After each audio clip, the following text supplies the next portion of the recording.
Have you ever wanted to send a redstone signal to the Nether? No? Well, I'm not here to give you ideas on what to do with this technology, I'm just here to give you the tutorial. I am going to be using this technology in my upcoming episode. Now, this is episode 13, so if you are interested in what I do with it, then please tune into that on Sunday.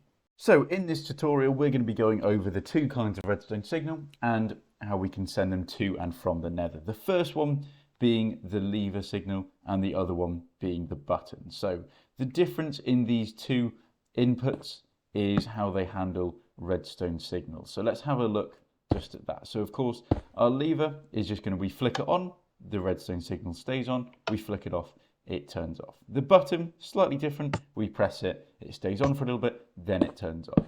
Okay, very simple, easy to go over.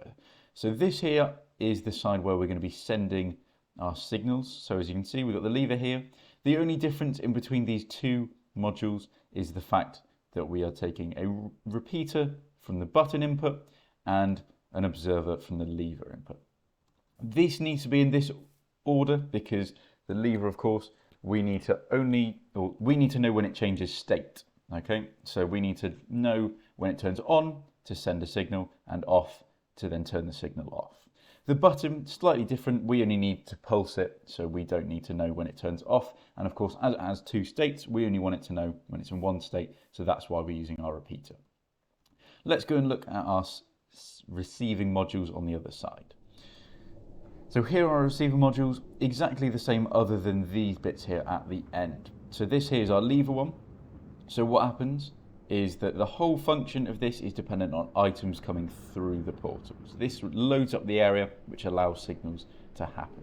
So we flick our lever, the item comes through, it ends up in the hopper, goes into the dropper, and the comparator reads it. It then turns on this copper bulb, which acts as a T flip-flop, which means this lamp will stay on, even when the item is then spit back through the portal to the other side, ready to go again for when the lever turns off.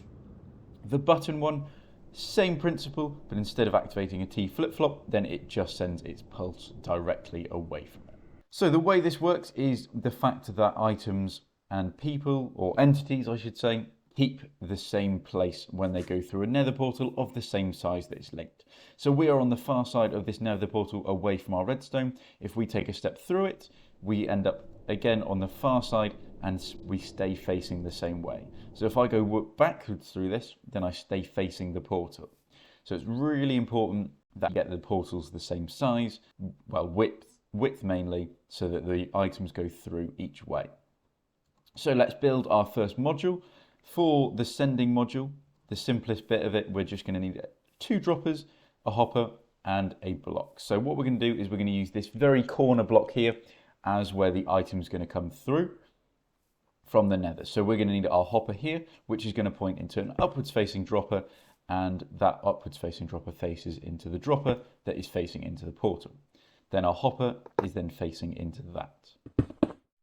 Behind the hopper, to prevent items from flying over it and not ending back up in the system, we're going to put a block there just to stop those. For our two inputs, again, you just need either a lever into an observer or a button into a repeater. Now these can be redstone lines leading from miles off, but these are the inputs that you must do it from. So one way you want it to turn on and then off, or just pulse, and then one way you want it to stay on or stay off depending on the signal. So let's chuck our item in there, and now it is all primed, ready to go. And if we do our button one, then we put our repeater, place our button, and then it gets spat through the portal to the other side. Let's have a look where it lands. So as we can see, it has landed a little bit off to the side. So what we're going to need to do is pop our hopper in so that the variance doesn't play up too much. So we're going to build the exact same thing that we did on the other side. So again, two droppers, a hopper, and a block, and that is our module there. Next up, for receiving, we are then going to start off with the module to send it back through to the other side. So we're going to need a comparator coming off of our dropper into a block, which will then power some redstone dust, powering a repeater, which powers this block here next to our dropper, which then will then send our item up to the next one, and then a piece of redstone dust on top, which will then power the top one and send it through. Taking our output, as we did the button one on the other side, we're going to just take our repeater out from this block, and there is our signal, so that will just turn on and turn off anytime. So let's go through to the other side. Well, no, let's see this side in action. So I'm going to throw my block in there. You can see it turns on and spits the item back through. When we head back through, we'll see that it's been loaded up in our dropper. Press that button to send it through, and then it will come back in as well, and it's all ready to go again. So that there is the button one. Now let's do our lever one. I've just broken that instead of pick block. What a silly man, eh? Observer, there we go. And it goes like that.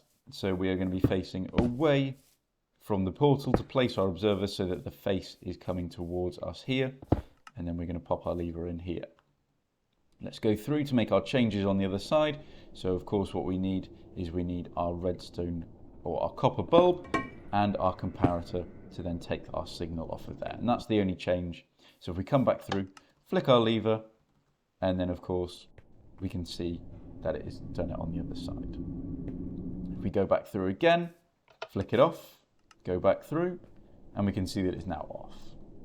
So that there is a very simple, quick tutorial on sending redstone signals to and from the nether. It works both ways, so if you want to send a signal from the nether to the overworld, you just do the same thing, but with the sending and receiving modules on the other side of the portal.